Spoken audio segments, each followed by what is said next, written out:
I'm going to show how to create a web service on top of eBusiness Suite to create a sales order. So we'll start by opening a browser that supports Oracle Forms, and in this case it's Firefox, or it could be IE, and I'll click on plus sign and add form service.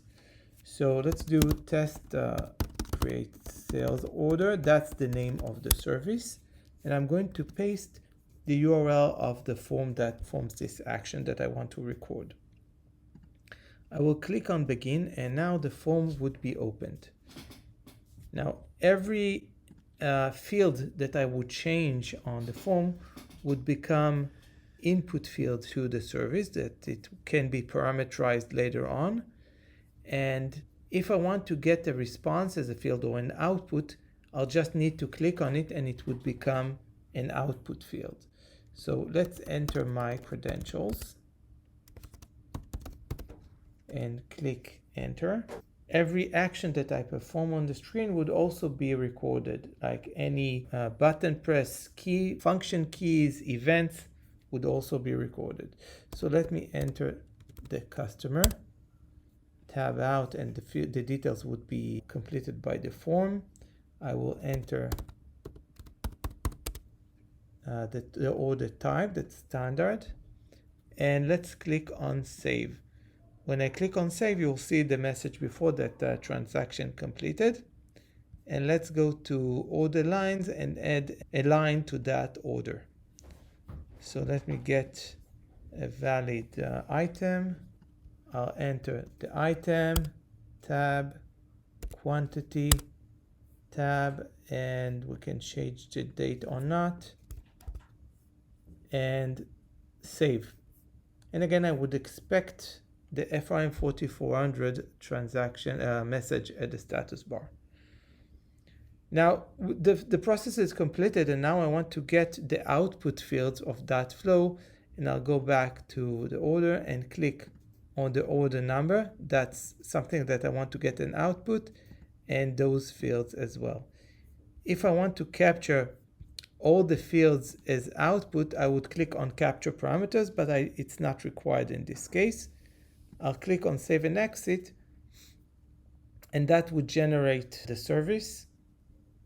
Let's just see what we get. We get the service name, the URL of the form, the input fields, which are all the fields that I entered and can be parameterized, and the output fields are the fields that I clicked on and become output fields.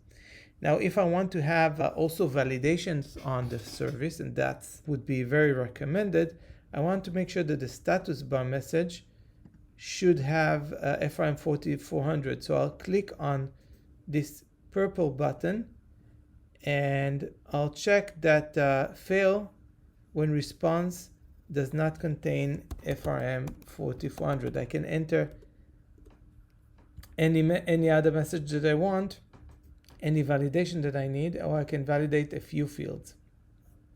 Another validation that I can do is that the pop-up message should be empty. So fail when response is not empty.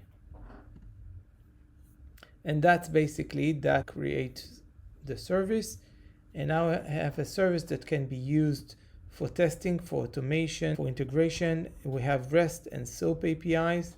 And if I want to test this service and see the results, I click on test and run the test, and I will get the outputs as I recorded. So you can see here the FRM 4400 and the twice FRM 4400 and the new order number.